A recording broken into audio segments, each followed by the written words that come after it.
Good morning students.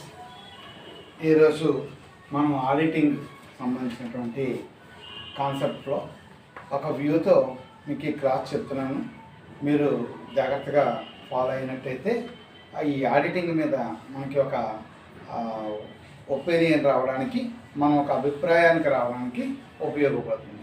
నిన్నటి వరకు కూడా నేను ఏం చేశానండి అంటే, ఈ ఆడిటింగ్లో ఏవేవి క్వశ్చన్స్ రిపీటెడ్గా ఎగ్జామ్స్లో వస్తున్నాయి, ఏవి ఇంపార్టెంట్, ఏవి చెప్పితే మీకు టోటల్గా ఒక వ్యూ అనేటువంటిది ఏర్పడుతుంది అనే దాన్ని దృష్టిలో పెట్టుకుని ఇప్పటి వరకు సుమారుగా ఒక 10 క్వశ్చన్స్ వరకు కూడా మీకు ఎక్స్ప్లెయిన్ చేశాను. నేను ఎక్స్ప్లెయిన్ చేస్తున్నప్పుడే మీకు చెప్పాను, నేను యూనిట్ వైజ్గా ఫాలో కాలేదు. టోటల్గా ఈ సబ్జెక్ట్ మొత్తం మీద మీకు ఆడిట్ అంటే ఏమిటి అనేటువంటిది ఒక అవగాహన రావాలి అనే ఉద్దేశంతో ఆ రకంగా నేను ఆ క్వశ్చన్స్ని ఎక్స్ప్లెయిన్ చేసి చెప్పడం జరిగింది. చెప్పేటప్పుడు దాని యొక్క వెయిటేజ్ని బట్టి, ఇంపార్టెన్స్ని బట్టి మీకు ఎక్స్ప్లెయిన్ చేయడం అనేటువంటిది చేశానండి. కానీ మీకు ఎంతవరకు సిలబస్ కంప్లీట్ చేశాను, ఏది ఇంకా రిమైనింగ్ మిగిలింది అనే దానికి సంబంధించి మీకు ఒక అవగాహన రావాలి కాబట్టి దాన్ని దృష్టిలో పెట్టుకుని ఈరోజు క్లాసులో మీకు ఒక క్లారిటీ ఇస్తున్నానండి. ఏంటి అది అంటే, మనకి ఆడిటింగ్ అంటే ఎన్ని యూనిట్స్ ఉన్నాయి, ఏ యూనిట్స్లో ఏ కాన్సెప్ట్స్ ఉన్నాయి అనేటువంటిది మనం ఈరోజు చూడబోతున్నాం. అలాగనే మీ అందరూ కూడా ఏం చేస్తారంటే, ఆడిటింగ్కి సంబంధించి ఇంగ్లీష్ మీడియం కానీ తెలుగు మీడియం కానీ ఎవరైనా సరే ఈ టెక్నికల్ సిరీస్ టెస్ట్ పేపర్ని తీసుకోండి. ఆల్రెడీ మీకు ప్రీవియస్ ఇయర్స్లో మీకు అలవాటే ఈ టెస్ట్ పేపర్ ఫాలో అవడం అనేటువంటిది. అందువల్ల అదే రకంగా ఈ సెమిస్టర్లో కూడా ఈ ఆడిటింగ్ అనేటువంటిది ఇంగ్లీష్ మీడియం అయితే ఇంగ్లీష్ మీడియం, తెలుగు మీడియం అయితే తెలుగు మీడియం, మీరు ఏ మీడియం స్టూడెంట్స్ అయినట్టయితే ఆ మీడియం సంబంధించిన టెస్ట్ పేపర్ని మీరు వెంటనే తీసుకోండి. ఈ టెస్ట్ పేపర్ సంపాదించితే మీ దగ్గర ఉంది అనుకోండి, వెంటనే మీరు ఈ సబ్జెక్ట్ మీద మంచిగా ప్రిపేర్ అయిపోవడానికి అవకాశం ఉంటుంది. మరొక అంశం ఏంటంటే, మనకి ఈ ఎగ్జామినేషన్స్ కూడా ఒక క్లారిటీగా లేవు. అవి ఎప్పుడు వచ్చేస్తాయో మనకు అర్థం కాని పరిస్థితి కింద ఉన్నాయి. వాళ్ళు టైం టేబుల్ ఇచ్చినట్టు అయితే మనం దానికి త్వరగా ఉండవలసిన పరిస్థితి ఏర్పడుతుంది. అండ్ రెండవది ఏంటంటే, ఇంతవరకు కూడా మనకి ఫిజికల్ కాంటాక్ట్కి సంబంధించినటువంటి క్లాసెస్ అనేటువంటి అవకాశం కలగలేదు. మనం ఆన్లైన్లో చెప్తున్నాం, మీరు ఆన్లైన్లో ఫాలో అవుతున్నారు, కానీ ఎగ్జామ్స్ దగ్గరికి వచ్చేటువంటి పరిస్థితి కనిపిస్తుంది. కాబట్టి మీరు కూడా ప్రతి సబ్జెక్ట్ని కూడా మీ అంతా మీరు కొంచెం రెస్పాన్సిబిలిటీ ఫీల్ అయ్యి జాగ్రత్తగా ప్రిపేర్ అయినట్టయితే మనకి ఎగ్జామ్స్ దగ్గరికి వచ్చిన వెంటనే మనకి క్లాసెస్ కండక్ట్ చేస్తే దానికి వీలుగా మనం తక్కువ టైంలోనే ప్రిపేర్ అయ్యి ఎగ్జామ్స్ బాగా రాయగలుగుతాం. ఎటువంటి టెన్షన్ పడవలసిన పని లేదు. కానీ మనం సమయం ఉండగానే ఒక ప్లానింగ్గా చదువుకున్నట్టయితే బాగా స్కోర్ చేయడానికి అవకాశం ఉంటుంది. కాబట్టి మీకు ఈ విషయాన్ని తెలియజేస్తున్నాను. కాబట్టి ఆడిటింగ్కి సంబంధించినంత వరకు మనకి ఈ 6th సెమిస్టర్లో 5 యూనిట్లుగా మనకి చెప్పడం అనేటువంటిది జరిగింది. ఈ ఆడిటింగ్ అనేటువంటిది 5 యూనిట్స్గా మనకి చెప్పడం జరిగింది. సిలబస్ మీరు ఒక నోట్బుక్ పెట్టుకున్నట్టయితే దాంట్లో మీరు ఫస్ట్ పేజీలో రాసుకోవడం మీకు అలవాటు కాబట్టి ఇలా యూనిట్ వైజ్గా చూసుకుంటే మీకు ఈ యూనిట్ ఆడిట్కి సంబంధించిన syllabus 5 units, 5 units. First unit ఏంటండి? ఫస్ట్ యూనిట్ అంటే ఆడిటింగ్. ఫస్ట్ యూనిట్ అంటే ఆడిటింగ్. ఇది ఫస్ట్ యూనిట్ పేరు. ఈఎంసి టిఎం ఇద్దరు కూడా, ఈఎంఐనా ఫస్ట్ యూనిట్ ఆడిటింగ్. రాసుకున్నారా? First unit auditing. Second unit types of audit. Audit రకాలు. Types of audit. ఆడిట్ రకాలు. Types of audit. ఆడిట్ రకాలు. Types of audit. ఆడిట్ రకాలు.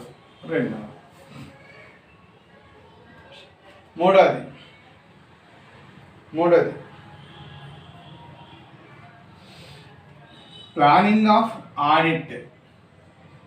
Planning of audit. ఆడిట్ ప్రణాళికీకరణ. ఆడిట్ ప్రణాళికీకరణ. ఆడిట్ ప్రణాళికీకరణ.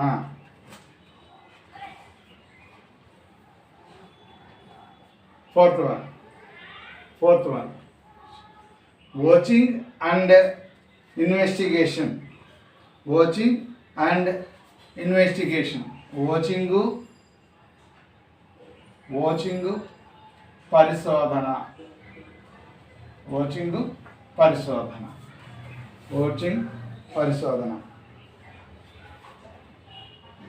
వాచింగ్ అండ్ ఇన్వెస్టిగేషన్, పరిశోధన. Fifth one,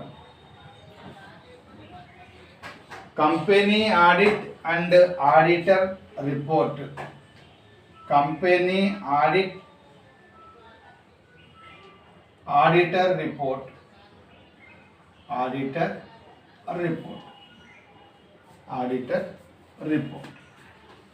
ఇవి మనకి ఉన్నటువంటి 5 యూనిట్స్ సిలబస్ అండి.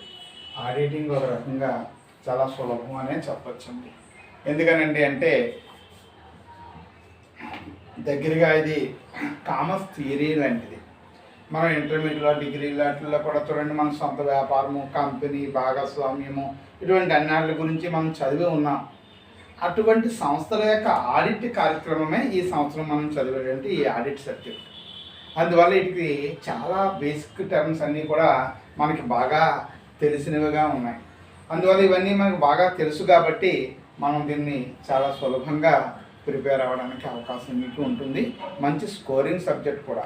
ఎందుకంటే దీన్ని కొద్దిగా అవగాహనతో చాలా పెద్ద సమాచారాన్ని రాయొచ్చు. మీకు కొంచెం వ్యూ ఉంటే చాలా ఎక్కువ కాన్సెప్ట్ని మీరు రాయగలుగుతారు. అలా రాయడానికి చాలా ఫ్లెక్సిబిలిటీ ఉన్నటువంటి సబ్జెక్టుగా దీన్ని మనం చెప్పచ్చు. అండ్ మొత్తం యూనిట్స్ ఏంటండి? 5 యూనిట్స్. 5 యూనిట్స్లో ఫస్ట్ యూనిట్ ఏంటండి? ఆడిటింగ్. ఓకే. సెకండ్ యూనిట్ అండి టైప్స్ ఆఫ్ ఆడిట్ రకాలు. థర్డ్ ప్లానింగ్ ఆఫ్ ఆడిట్ ప్రణాళికీకరణ. Fourth one vouching and investigation, vouching మరియు పరిశోధన. Fifth one company audit and auditor report. Company audit auditor యొక్క report. ఈ 5 యూనిట్లలో నేను ఏమి చెప్పాను, ఇంకేం చెప్పాలి అనే దానికి వెళ్దాం. అంటే నేను ఒక యూనిట్ కాన్సెప్ట్తో కాకుండా ఓవరాల్గా ఆడిటింగ్ గురించి చెప్పాను. అయితే నేను చెప్పింది ఇప్పటివరకు ఉన్నటువంటి 10-12 క్వశ్చన్స్ కూడా నాకు తెలిసి మీకున్నటువంటి టెక్స్ట్ బుక్స్లో 80% కవర్ చేసినట్టండి. జస్ట్ మహా ఉంటే ఒక 20% ఉంటుందన్నమాట. అంటే without follow up this book మనం 80% సిలబస్ని కంప్లీట్ చేసుకున్నాం. మనం కంప్లీట్ చేసుకున్న కాన్సెప్ట్ కరెక్టా కాదా అనేది కూడా మీకు అర్థమయ్యేలాగా నేను ఇప్పుడు ఎక్స్ప్లెయిన్ చేసుకుంటూ ఎవరికి వెళ్తాను చూడండి. కానీ మీకు రేపు క్లాస్కైనా సరే ఈ బుక్స్ మీకు అందుబాటులోకి తెచ్చుకోండి. నేను ఏ పేజీ చెప్తున్నాను, ఏ క్వశ్చన్ చెప్తున్నాను అనేటువంటిది మీరు మీ బుక్లో చూసుకున్నట్టయితే మీకు సులభంగా అర్థమవుతుంది. ఓకేనా అండి? అందరూ కూడా మెటీరియల్ అందుబాటులోకి తెచ్చుకోండి. సీనియర్స్ని అడిగి తీసుకున్నా లేదా మీరు ఓన్గా పర్చేజ్ చేసుకున్నా ఎలా వీలైతే ఆ రకంగా మీ అందుబాటును బట్టి మీరు చూసుకోండి. ఓకే. ఫస్ట్ యూనిట్లో మనం ఎంతవరకు కవర్ చేసుకోగలిగాము అది ఈరోజు మనం చూద్దాం. కాబట్టి ఫస్ట్ యూనిట్లో పేజ్ నెంబర్ 1లో ఫస్ట్ క్వశ్చన్ ఏమన్నాడండి అంటే ఆడిట్ని నిర్వచించండి, దాని యొక్క లక్ష్యాలు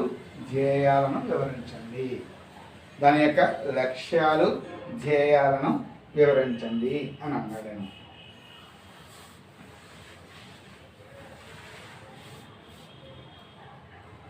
యూనిట్ 1 గురించి చూస్తున్నాను. యూనిట్ 1 గురించి ఇందులో మనకి అన్నది ఏంటండి అంటే ఆడిట్ యొక్క లక్ష్యాలు లేదా ధ్యేయాలు చెప్పండి అన్నారు. అంటే ఆబ్జెక్టివ్స్ ఆఫ్ ఆడిట్ ఇది మీకు చెప్పి ఉన్నాను నేను. ఆడిట్ యొక్క లక్ష్యాలు ఏమిటి? ఆడిట్ అంటే చెప్పాను కదా, ఫస్ట్ నుంచి అదే మాట చెప్పిందే చెప్తా ఉన్నాను మీకు. ఆడిట్ అనేటువంటిది అడైర్ అనేటువంటి ఒక పదం నుంచి రావడం జరిగింది. లాటిన్ వర్డ్ నుంచి.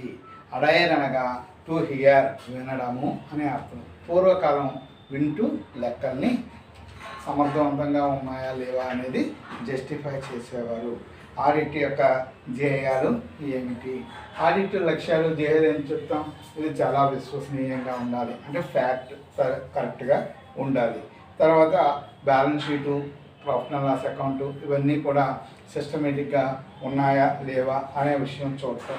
అలాగే సంస్థ అంతా కూడా అకౌంటింగ్ ప్రిన్సిపల్స్ని ఫాలో అయ్యారా లేదా అనే విషయాన్ని చూడటం. అలాగే ఈ అకౌంట్స్ అన్నీ కూడా బయట వ్యక్తులకి మనం సమర్పించేటప్పుడు సమర్థనీయంగా ఉన్నాయా లేవా చూడటం, ఇటువంటివి. అలాగే దీంతోపాటు దీని యొక్క ధ్యేయాలు ఏమని చెప్పచ్చండి అంటే దోషాలేమీ జరగకుండా ఉన్నాయా లేవా, అంటే ఆ దోషాలు ఎటువంటి దోషాలు జరిగాయి, అంటే అవి సిద్ధాంతపరమైన దోషాలా లేదా అంటే ఒమిటింగ్ అని, అంటే error by omit, error by commit and principle of errors, ఇలాంటి ఏ రకమైన మీకు జరిగినాయి అనే విషయాల గురించి కూడా మీకు ప్రీవియస్ క్లాస్లో చెప్పానండి. మీరు ఓల్డ్ క్లాసులు ఒకసారి వెనక్కి వెళ్ళి మీరు ఓపెన్ చేసి చూసినట్టయితే మీకు క్లారిటీ తెలుస్తుంది.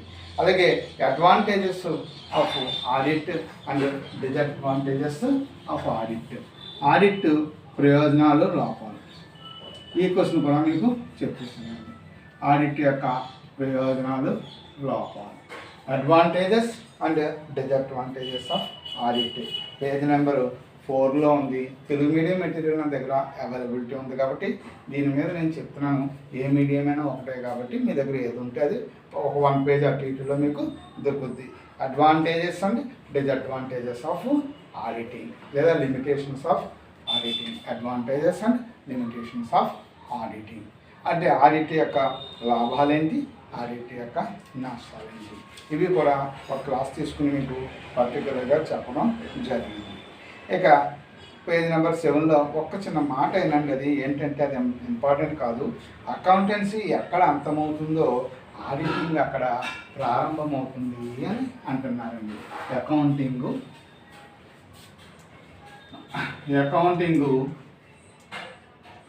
ఎక్కడ అంతమవుతుందో, అకౌంటింగ్ ఎక్కడ అంతమవుతుందో ఆడిటింగ్ అక్కడ ప్రారంభమవుతుంది. ఆడిటింగ్ అక్కడ ప్రారంభమవుతుంది. ఇది ఒక కొటేషన్ లాంటిది అనమాట. Where is the accounting is completed there is auditing is starting అని చెప్తాము. ఎక్కడైతే అకౌంటింగ్ అనేటువంటిది పూర్తయిపోతూ అప్పుడు ఆడిట్ అనేది ప్రారంభమవుతుంది. అంతే కదా మన అర్థం ఏంటి?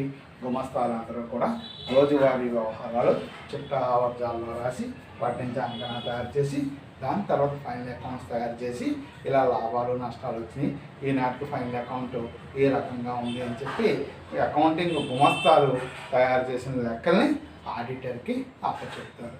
అంటే అక్కడికి ఏమవుతుంది, మీకు అకౌంటింగ్ కంప్లీట్ అవుతుంది, అంటే అకౌంటింగ్ క్లోజ్ అయిపోతుంది. అకౌంటింగ్ క్లోజ్ అయిన నెక్స్ట్ ఆడిటింగ్ ఓపెన్ అవుతుంది అన్నమాట. అప్పుడు ఆడిటర్ వచ్చి ఆ పుస్తకాలను మీ దగ్గర పెట్టుకుని తనిఖీ చేయడం జరుగుతుంది. అందువల్ల ఎక్కడైతే ఆడిటింగ్ అకౌంటింగ్ క్లోజ్ అవుతుందో అక్కడే అకౌంటింగ్ ఓపెన్ అవుతుంది అని చెప్పి మనం చెప్పచ్చు. తర్వాత ఈ బుక్ కీపింగ్, అకౌంటింగ్ భేదాలు ఇవన్నీ కూడా మనం కామర్స్ నోట్స్లో చదివేసుకున్నాం. బుక్ కీపింగ్ అంటే ఏంటి, అకౌంటింగ్ అంటే ఏమిటి. అంటే బుక్ కీపింగ్ అంటే చిట్టా వర్జ ఇటువంటి పుస్తకాలని మెయింటైన్ చేస్తాం, అంటే పద్దులు రాస్తూ ఉంటాం అన్నమాట. వాటి ఆధారంగా నివేదికలు అవి తయారు చేయడానికి అకౌంటింగ్ అని చెప్పి పిలుస్తాం. అది మీకు తెలిసినటువంటి కాన్సెప్ట్. తర్వాత ఆడిటింగ్ దాని యొక్క ఇంపార్టెన్స్, అది కూడా ఇంట్రడక్షన్ క్వశ్చన్లో మనం చెప్పుకున్నాం. ఆడిటింగ్ అంటే ఏంటి, దాని యొక్క ప్రాముఖ్యత ఏంటి, ఎందుకు ఆడిట్ పనికి వస్తుంది. ఆడిటింగ్ ఎందుకు పనికి వస్తుంది, లెక్కల యొక్క ఖచ్చితాన్ని, యాక్యురసీ ఆఫ్ ది అకౌంటింగ్. అలాగే ఆడిటింగ్ ఎందుకు పనికి వస్తుంది, బ్యాంక్ లోన్స్కి వాటికి పనికి వస్తుంది. బ్యాంకులు అవి కూడా ఆడిట్ రిపోర్ట్ని బేస్ చేసుకుని లోన్స్ అవి కూడా మనకి ఇవ్వడం అనేటువంటిది జరుగుతుంది. అంతేకాకుండా ఆడిటింగ్ అనేటువంటిది వాటాదారులందరికీ కూడా సంస్థ పట్ల విశ్వాసం కలిగేలాగా చేస్తుంది. ఓకే, నెక్స్ట్ ఈ టైప్స్ ఆఫ్ ఎర్రర్స్, దోషాల్లో రకాలు మనం ఇంటర్లోనే చెప్పుకుంటూ ఉంటాం కదండి. అదే వదిలేసే తప్పులు అండ్ సగం సగం తప్పులు, సరి చేసే తప్పులు, ఇలాంటి అన్ని రకాలు మనం చెప్పుకోవచ్చు. నెక్స్ట్ ఫ్రాడ్ అనే దాని గురించి కూడా నేను లాస్ట్ క్లాసుల్లో మీకు చెప్పాను. ఫ్రాడ్ అంటే మోసము. ఫ్రాడ్ అంటే మోసం అంటే ఆడిటరు సంస్థలో జరిగినటువంటి మోసాలు ఏమిటున్నాయి అనేటువంటి వాటిని అతను బయటికి తీసి యాజమాన్యానికి అప్పచెప్పడం అనేటువంటిది జరుగుద్ది. ఆడిటర్ పని ఏంటి అంటే లెక్కల్ని పరిశీలించాలి. పరిశీలించిన లెక్కల్లో దోషాలు కానీ మోసాలు కానీ ఉంటే వాటిని బయటికి తీయాలి. అంటే దోషము మోసము అంటే రెండు ఒకటేనా అంటే కొద్దిగా భేదంలో ఏం చెప్తామంటే, దోషము అంటే అర్థం మనకి తెలియకుండా జరిగినటువంటి మిస్టేకు, మోసము ఫ్రాడ్ అంటే మనకు తెలిసి ఉద్దేశపూర్వకంగా బై హార్ట్లీ కావాలనే చేసింది మోసం, ఫ్రాడ్గా మనం చెప్తూ ఉంటాం. ఈ యొక్క మోసాలు ఫ్రాడ్స్ 2 టైప్స్ ఆఫ్ ఫ్రాడ్స్ కనపడుతుంటే, ఒకటి బిలాంగ్స్ టు ఏంటంటే క్యాష్, నగదుకు సంబంధించినవి. 2 బిలాంగ్స్ టు గూడ్స్, వస్తువులకి సంబంధించినవి. అంటే మోసాలు డబ్బు రూపంలో ఎక్కువ జరగచ్చు. అంటే క్యాష్ ఎక్కువ ఖర్చులు రాసేసి కొంత డబ్బు పట్టుకుపోవడం, గల్లాపెట్టులోంచి కొంత డబ్బులు మాయం చేయడం, అంటే కొన్ని పద్ధతులు రాయకుండా డబ్బులు తీసేసుకోవడం, ఇటువంటి క్యాష్కు సంబంధించినటువంటి ఫ్రాడ్ జరుగుతూ ఉండొచ్చు. అలాగే గూడ్స్కు సంబంధించినటువంటి ఫ్రాడ్ అంటే గొడవల్లో ఉన్నటువంటి సరుకుని యాజమాన్యానికి తెలియకుండా వేరే చోటుకు తరలించేయడం, ఉద్యోగులు సంస్థ నుంచి వెళ్ళిపోయేటప్పుడు కొన్ని వస్తువులు పట్టుకుపోవడం, ఏమండి కొన్ని చోట్ల అమ్మి కూడా పద్దులు రాయకపోవడం, ఇటువంటి వస్తువులకు సంబంధించినటువంటి మోసాలుగా మనం చెప్పవచ్చు. వీటి గురించి కూడా మనం ఎక్స్ప్లెయిన్ చేసుకున్నాం. పైగా ఇప్పుడు మీరు చదివితే మీకు వెంటనే అర్థమవుతుంది అన్నమాట, ఏ క్వశ్చన్ అయినా సరే. ఓకేనా? తర్వాత ఇక మనం చూసినట్టయితే ఇక్కడ మనం చెప్పుకున్నది ఏంటంటే అంటే ఈ ఎస్ఏ క్వశ్చన్స్ అన్నీ కూడా ఫస్ట్ యూనిట్లో మనం కవర్ చేసుకున్నాం. ఫస్ట్ యూనిట్ వరకు ఉన్నటువంటి కాన్సెప్ట్ ఏంటి ఉంది అంటే ఆడిటింగ్ అంటే ఏంటి, ఆడిటింగ్ యొక్క ఇంపార్టెన్స్ ఏంటి, తర్వాత advantages and disadvantages of audit అంటే ఏంటి, ఇవన్నీ కూడా మీకు ఈ యూనిట్తో సంబంధం లేకుండానే నేను మీకు ఎక్స్ప్లెయిన్ చేయడం జరిగింది. అందువల్ల మీరందరూ గమనించాల్సిన విషయం ఏంటంటే అంటే యూనిట్ 1 ఈజ్ కంప్లీటెడ్ అని. Unit 1 is completed. First unit టోటల్గా మీకు ఇప్పుడు కంప్లీట్ చేసేసాను. ఫస్ట్ యూనిట్ సిలబస్ అయిపోయింది. 5 యూనిట్స్లో first unit completed. Okay, next first unit మొత్తం మీకు కంప్లీట్ చేశాను, అర్థమవుతుందండి.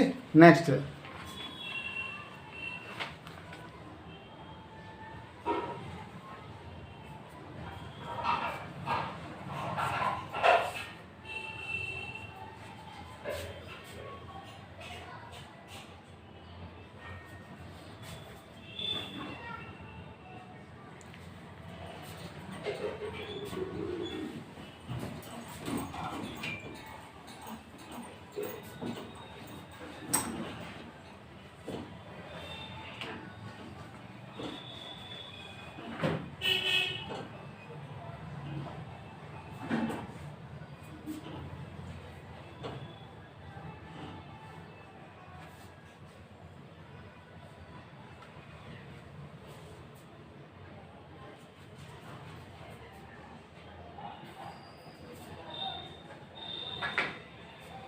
ఫస్ట్ యూనిట్ అంతా కంప్లీట్ అయింది అనేటువంటి విషయం మీకు అర్థమైంది. ఇక యూనిట్ 2 ఏమిటో చూద్దాం. యూనిట్ 2 సంబంధించినంత వరకు ఏం చెప్తున్నాడండి అంటే సొంత వ్యాపార సంస్థ యొక్క ఆడిట్ చేయడం అవసరమా కాదా, అలాగే భాగస్వామ్య సంస్థ యొక్క ఆడిట్ చేయడము అవసరమా కాదా, అలాగే ఏదైనా సొంత వ్యాపార సంస్థను కనుక మనం ఆడిట్ చేస్తే దానివల్ల కలిగేటువంటి ప్రయోజనాలు ఏమిటి, కానీ తర్వాత ఏదైనా ధార్మిక సంస్థల్ని వాటిని మనం ఆడిట్ చేయాలి అనుకుంటే ఏ రకంగా మనం ఆడిట్ చేయవలసి ఉంటుంది అని చెప్పి ఈ క్వశ్చన్స్ ఇచ్చాడు. ఇవి చాలా అన్ఇంపార్టెంట్ క్వశ్చన్స్గా చెప్పుకోవచ్చు. జనరల్గా ఎస్ఏ క్వశ్చన్స్లో వచ్చేటటువంటి క్వశ్చన్స్ కావు. వీటి గురించి మీకు క్లుప్త వివరణ చెప్పడం జరిగింది. అంటే ఇవన్నీ చదివితే అర్థమయ్యే క్వశ్చన్ అయినప్పటికీ కూడా వీటి గురించి మీకు క్లుప్తంగా వివరించాను నేను. ఏమనంటే సొంత వ్యాపార సంస్థలు అనేటువంటి వాటిని ఆడిట్ చేయించవలసిన అవసరం లేదు అని చెప్పాను కదా. మీకు చిన్న చిన్న సంస్థలు ఉంటే అవి ఆడిట్ చేయవలసిన అవసరం ఎంత మాత్రం కూడా లేదు. మొన్న ఎప్పుడో మీకు ఎగ్జాంపుల్ చెప్పాను. ఏదో ఒక తాత ఒక చిన్న బడ్డీ కొట్టు పెట్టాడు. దాని కాస్ట్ ఒక 20,000 రూపీస్ క్యాపిటల్ అనుకుందాం. ఒక 20,000 రూపాయలు పెట్టుబడి పెట్టి ఒక చిన్న బడ్డీని పెట్టి అతను వ్యాపారాన్ని కొనసాగిస్తున్నాడు. మరి ఆ యొక్క యజమాని ప్రతి సంవత్సరం కూడా ఆడిటర్ని అపాయింట్ చేసి అతని చేత లెక్కలు తయారు చేయించాలి. అంటే ఆడిటర్ ఎంత తక్కువగా రెమ్యూనరేషన్ తీసుకున్నా పర్ మంత్ ఒక 25,000 అడిగాడు అనుకోండి. అంటే పర్ ఇయర్కి అతనికి 3 lakhs ఎంతో సాలరీ ఇవ్వాలి. అంత తీసుకోవడం ఇవ్వడం అనుకోండి, కానీ చెప్తున్నాను ఎగ్జాంపుల్. ఒక 3 lakhs అడిగాడు అనుకోండి. అప్పుడు మరి అతని యొక్క క్యాపిటలే 20,000 అయినప్పుడు అతను 3 లక్షల రూపాయలు పెట్టి ఆడిటింగ్ చేయించగలరా? అతనికి అంత అవసరమా? ఏమీ అవసరం లేదు. తనే ఓనర్. తన యొక్క లెక్కల యొక్క ఖచ్చితత్వం తనకి తెలిస్తే చాలు. లేదా తన యొక్క ఖాతాదారులు మనం బాగా వ్యాపారం చేస్తాము అనేటువంటి అభిప్రాయం పబ్లిక్లో ఉంటే చాలు. కాబట్టి అటువంటి సొంత వ్యాపార సంస్థల్ని ఆడిట్ చేయవలసిన అవసరం లేదు. అయితే సొంత వ్యాపార సంస్థలు అన్నీ కూడా తాతయ్య గుట్టులాగా 20,000 25,000తోనే నడిచే ఉన్నాయా అంటే అలా అనడానికి లేదు. కొన్ని వ్యాపార సంస్థలు లక్షలాది రూపాయలు పెట్టుబడి పెట్టి వ్యాపారాన్ని కొనసాగించే సందర్భాలు ఉన్నాయి. ఇంకా కొన్ని సంస్థలు వెట్రీ బజార్ అని ఏమంటే ఇలా కొన్ని చిన్న చిన్న చిల్లర వర్తక సంస్థల పేరుతో స్థాపించబడినటువంటివి ఉన్నాయి. అన్ని డిపార్ట్మెంటల్ స్టోర్స్ అని ఇలాంటి ఒక్కొక్కటి 50 లక్షలు 60 లక్షలు లేదా ₹1 కోటి పైగా పెట్టుబడి పెట్టేటువంటి సొంత వ్యాపార సంస్థలు కూడా ఉన్నాయి. అటువంటి సొంత వ్యాపార సంస్థలను అయితే వారికి ఆర్థిక శక్తి ఉంటుంది కాబట్టి వారు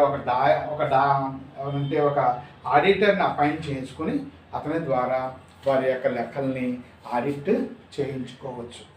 అలా చేయించుకుంటే వాళ్ళకి అడ్వాంటేజ్ ఏంటండి అంటే జనరల్గా ఇక్కడ చెప్పినట్టే అది వాళ్ళకి బాగా లాభదాయకంగా ఎలా ఉంటుంది అంటే ఏ బ్యాంకులకైనా వెళ్ళినప్పుడు రుణాలు అవి మంజూరు చేసుకోవడానికి ఈ ఆడిట్ రిపోర్ట్ని సబ్మిట్ చేస్తే వారికి సులువుగా రుణాలు అవి లభించే అవకాశం ఉంటుంది. అలాగే ఏదైనా ఆస్తులు అంటే ఏదైనా సరుకులు అవి కూడా అగ్ని ప్రమాదాలు గట్రా జరిగి పగలడిపోయినప్పుడు ఇన్సూరెన్స్కి అది క్లెయిమ్ చేసుకునేటప్పుడు ఈ ఆడిట్ రిపోర్ట్ ఉంటే సరుకు వాల్యూ వాళ్ళు సులువుగా రాబట్టుకోవడానికి అవకాశం ఉంటుంది. అలాగే కోర్టు లావాదేవీలు జరుగుతున్నప్పుడు సాక్ష్యాలుగా ఈ ఆడిటింగ్ రిపోర్ట్లు సహాయపడడం అనేటువంటిది జరుగుతుంది. అలాగే యాజమాన్యానికి కూడా కొంతమంది సిబ్బంది ఉంటారు కాబట్టి వారు సక్రమంగా ఆ సంస్థను నడుపుతున్నారా లేదా అనేటువంటి విషయాన్ని తెలుసుకోవడానికి ఉపయోగపడుతుంది. అలాగే ఆ సంస్థతో వ్యాపార లావాదేవీలు నడిపేటువంటి రుణదాత లాంటి వారికి కూడా దాని యొక్క వివరాలు తెలుస్తాయి. ఇటువంటి కారణాల వల్ల మనం సొంత వ్యాపార సంస్థని మనం ఆడిట్ చేసుకోవచ్చు. It's a voluntary concept. ఇది మన ఇష్టానుసారంగా చేసుకోవాల్సిన అంశం. నచ్చితే చేసుకోవచ్చు, నచ్చకపోతే మానేసేయచ్చు. కానీ ఇక్కడ సొంత వ్యాపారాన్ని కనుక మనం ఆడిట్ చేయాలి అనుకుంటే కొన్ని రూల్స్ని మాత్రం ఆడిటర్ ఫాలో అవ్వాలి. వాళ్ళు డబుల్ ఎంట్రీ సిస్టమ్ని ఫాలో అవుతున్నారా లేదా, బుక్స్ మెయింటైన్ చేస్తున్నారా లేదా, స్టేట్మెంట్స్ తయారు చేస్తున్నారా లేదా, ఇటువంటి విషయాలన్నీ కూడా పరిశీలించి చూసుకోవాలి. అటువంటప్పుడు మాత్రమే సొంత వ్యాపార సంస్థని ఆడిట్ చేయడానికి కుదురుతుంది. అలాగే మరి భాగస్వామ్య సంస్థను కూడా ఆడిట్ చేయవచ్చా? ఇంచుమించు ఇదే కాన్సెప్ట్ మనం దీనికి కూడా చెప్పచ్చు. భాగస్వామ్యం అంటే ఇద్దరు కానీ అంతకన్నా ఎక్కువ మంది కానీ వ్యక్తులు కలిపి సంస్థను నడుపుతూ ఉంటే అటువంటి దాన్ని ఏమంటామంటే మనం partnership. Partnership means 2 or more partners maintaining a firm and agree to sharing the profits are called partners. Their business is called partnership. అంతే కదండి, మనం అలాగే కదా చెప్తాం. అంటే ఇద్దరు కానీ అంతమంది ఎక్కువ మంది కానీ భాగస్థులు ఉన్నప్పుడు ఆ భాగస్థులు ఒక సంస్థను నడుపుతూ ఉన్నట్టయితే అటువంటి సంస్థనే మనం ఏమని చెప్తామండి అంటే భాగస్వామ్య సంస్థ అని చెప్తాం. ఇటువంటి భాగస్వామ్య సంస్థని ఆడిట్ చేయవచ్చా, చేయవలసినటువంటి అవసరం ఉందా అనే విషయాన్ని కనుక మనం గమనించి చూసినట్టయితే ఆ విషయంలో అది మన యొక్క స్వతసిద్ధమైనటువంటి అంశముగా భావించవచ్చు.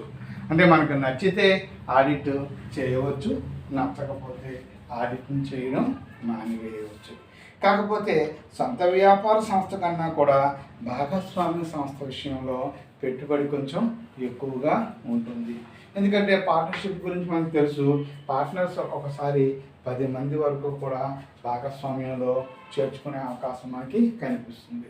అందువల్ల అంతమంది వ్యక్తులు కలిపి వ్యాపారాన్ని నిర్వహిస్తూ ఉన్నప్పుడు అది కోట్లాది రూపాయల పెట్టుబడి కూడా ఉండేటువంటి సందర్భాలు. ఎందుకంటే కొంతమంది పార్ట్నర్షిప్ మీద రైస్ మిల్స్ నడుపుతూ ఉంటారు, అలాగే సినిమా థియేటర్స్ నడుపుతూ ఉంటారు, చిన్న చిన్న స్మాల్ స్కేల్ ఇండస్ట్రీస్ లాంటివి నడుపుతూ ఉంటారు. ఇటువంటి సందర్భంలో కానీ వారికి ఆడిటింగ్ చేసుకోవడం అనేటువంటిది మంచిదనే మనం చెప్తాం. ఎందుకంటే లెక్కల యొక్క ఖచ్చితత్వం, యథార్థత అనేటువంటిది తెలుస్తూ ఉంటుంది. అంతేకాకుండా భాగస్వామ్య సంస్థ కనుక ఆడిట్ చేయించుకోగలిగింది అనుకోండి, అంటే దానికి ఫైనాన్షియల్గా స్టేటస్ ఉండి ఆడిట్ చేయించుకోగలిగింది అనుకోండి, అటువంటప్పుడు అడ్వాంటేజ్ ఏంటంటే వారి యొక్క సంస్థని పబ్లిక్ బాగా విశ్వసిస్తారు. ఈ కంపెనీ లెక్కలు కూడా ఆడిట్ చేస్తారు కాబట్టి ఈ సంస్థ మోసాలు ఏమీ చేయదు అనేటువంటి అవకాశం లేదా నమ్మకం ఆ యొక్క ఖాతాదారులకి ఉంటుంది. రెండవది, భాగస్వామ్య సంస్థ ఎప్పుడైనా బ్యాంకులకి రుణాల కోసం వెళ్ళినట్టయితే వారు ఆడిట్ చేస్తున్నట్టయితే ఆ ఆడిట్ నివేదికను కనుక బ్యాంకు మేనేజర్లకు చూపిస్తే వారు వాటిని చూసి ఇవి యథార్థమైన లెక్కలే కాబట్టి వీటి ఆధారంగా మనం వీరి సామర్థ్యాన్ని లెక్కించి వీరికి సులభంగా రుణాలు ఇవ్వచ్చు అని వారు త్వరగా మనకి రుణాలు ఇవ్వడానికి, పెద్ద మొత్తంలో రుణాలు ఇవ్వడానికి కూడా మనకి పనికొస్తూ ఉంటుంది. అలాగే ఆడిటింగ్ భాగస్వామ్య సంస్థకు చేయించినట్టయితే రేపొద్దున భాగస్తుల్లో ప్రవేశాలు జరిగినా, విరమణలు జరిగినా, మరణాలు జరిగినా అటువంటి సందర్భంలో భాగస్తుల యొక్క లెక్కలు ఏ రకంగా పరిష్కరించుకోవాలి, లాభాలు ఏ రకంగా లెక్క చూసుకోవాలి, గుడ్విల్ ఏ రకంగా లెక్క చూసుకోవాలి అనేటువంటి విషయాల్లో ఈ ఆడిట్ బాగా ఉపయోగపడడం అనేటువంటిది జరుగుతుంటుంది. అలాగే ప్రభుత్వానికి వీళ్ళు ఆడిట్ లెక్కలను సమర్పిస్తూ ఉంటే పన్ను చెల్లించవలసి ఉంటే చెల్లిస్తారు, మినహాయింపులో ఉంటే మినహాయింపులో ఉంటారు. చట్టం నుంచి కూడా వీరికి మంచి రక్షణ అనేటువంటిది లభిస్తుంది. ఆ రకంగా భాగస్వామ్య సంస్థను కూడా మనం ఆడిట్ చేయవచ్చు, లేదా చిన్న భాగస్వామ్య సంస్థలు అయితే ఆడిట్ని చేయకపోను వచ్చు అన్నమాట అండి. ఇది భాగస్వామ్య సంస్థలకు సంబంధించినటువంటి ఆడిట్ కాన్సెప్ట్. అంటే ఈరోజు నేను ఎక్కడి నుంచి స్టార్ట్ అయ్యి ఎక్కడి దాకా వచ్చాను అంటే ఫస్ట్ యూనిట్ మొత్తం మీకు చెప్పేశాను అనే విషయాన్ని మీకు తెలియజేస్తున్నాను. అలాగే సెకండ్ యూనిట్ కూడా దాని ఇంపార్టెన్స్ తక్కువ కాబట్టి అక్కడక్కడ కొద్దిగా చెప్పుకుంటూ వచ్చాను. సొంత వ్యాపార భాగస్వామ్య సంస్థ గురించి గత క్లాసుల్లో చెప్పేటప్పుడు ఇదంతా నెసెసిటీ కాదని చెప్పాను. అయినా ఇప్పుడు మరొకసారి మీకు కొంచెం సూక్ష్మంగా ఎక్స్ప్లెయిన్ చేశాను. అలాగే పార్ట్నర్షిప్ ఆడిటింగ్ చేసేటువంటి కాన్సెప్ట్ మీద కూడా మీకు వివరణ ఇవ్వడం అనేటువంటిది జరిగింది. తర్వాత అలాగే ఇందులో సహకార సంస్థలు, ధార్మిక సంస్థలు ఉన్నాయి. అవి కూడా అంత కాన్సెప్ట్ మెయిన్ కాదు. అయినా ఒక్కసారి ఇప్పుడులాగే అలా లైట్గా చెప్పే ప్రయత్నం నెక్స్ట్ క్లాస్లో నేను చేస్తాను. అంటే చాలా సిలబస్ మీకు కంప్లీట్ చేశాను, ఆ విషయాన్ని మీకు తెలియచేద్దామని. నేను మామూలుగా సిలబస్ చెప్తూ ఉంటే మీకు ఒక రకమైన భయం ఉంటుంది. ఎంత సిలబస్ అయిందో, ఎన్ని యూనిట్లు అయిందో, ఇంకా ఎంత ఉండిపోయిందో, ఎప్పుడు అవుతుందో అనే కంగారు. అస్సలు కంగారు పడవలసిన అవసరం ఏమీ కూడా మనకి లేదు. మోస్ట్లీ మనం ఇంకొక 15 క్లాసులు ఆ ప్రాంతంలోగా టోటల్గా 2 సబ్జెక్టుల సిలబస్ కూడా మనకి కంప్లీట్ అయిపోవచ్చు. అవును, అందువల్ల మీరు ఎటువంటి ఇబ్బంది పడవలసిన పని లేదు. అటు మేనేజ్మెంట్లో మీకు most of the units complete చేసేసాను.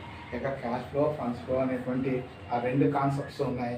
అవి 2 కూడా ఒకే రకమైనటువంటి కాన్సెప్ట్స్. ఒక దాంట్లోంచి మరో దాంట్లోకి వెళ్తాం, అంతకన్నా పెద్ద విశేషం ఏమీ లేదు. అందుకని ఒక 3-4 క్లాసెస్ ఈ ఆడిటింగ్ ఎంత యూనిట్లు మీకు ఎన్ని కంప్లీట్ చేశాను అనే దాని గురించి మీకు వివరించుకుంటూ ఇది కూడా నేను చివరికి వచ్చేస్తాను. మొత్తం మీద ఆడిటింగ్ కానీ మేనేజ్మెంట్ కానీ మహా ఉంటే ఒక 2 యూనిట్స్ ఉన్నాయేమో అంతే, అంతకన్నా ఎక్కువ ఉండవు. ఈ ఆడిటింగ్ మీకు అకౌంటెన్సీ దాంట్లో క్లారిటీగా చెప్పేశాను మీకు. అంటే మేనేజ్మెంట్ ఫస్ట్ ఇంట్రడక్షన్ యూనిట్ చెప్పాను, తర్వాత అనాలిసిస్ ఆఫ్ ఫైనాన్షియల్ స్టేట్మెంట్ చెప్పేశాను, రేషియో అనాలిసిస్ చెప్పేశాను, బిఈపి ఆల్రెడీ లాస్ట్ ఇయరే చెప్పేశాను. ఇక ఉన్నవి క్యాష్ ఫ్లో, ఫండ్స్ ఫ్లో, అది అంత క్లారిటీగా ఉన్నాం. అలాగే ఈ ఆడిటింగ్లో కూడా నేను 10 క్వశ్చన్స్ పైగా చెప్పానంటే మీకు చెప్తున్నాను కదా 70-80% సిలబస్ కంప్లీట్ చేసేసాను. అది అవునా కాదా అనేది క్లారిటీ రావడం కోసం మీ టెక్స్ట్ బుక్ తీసుకొని మీ టెక్స్ట్ బుక్లో యూనిట్ వైజ్గా నేను ఏం చెప్పాను ఏం చెప్పలేదు అనేది మీకు అర్థమయ్యేలాగా వివరంగా చెప్పుకొస్తున్నాను. ఈరోజు టోటల్గా ఫస్ట్ యూనిట్ అంతా కంప్లీట్ అయిపోయింది అని చెప్పాను. రెండో యూనిట్లో 2-3 క్వశ్చన్స్ మీకు ఎక్స్ప్లెయిన్ చేశాను. నెక్స్ట్ క్లాస్లో రిమైనింగ్ క్వశ్చన్స్ మీకు చెప్పి ఆ యూనిట్ అయిందా లేదా అనేటువంటి అవగాహన మీకు తీసుకొస్తుంది. ఓకేనండి, థ్యాంక్ యూ.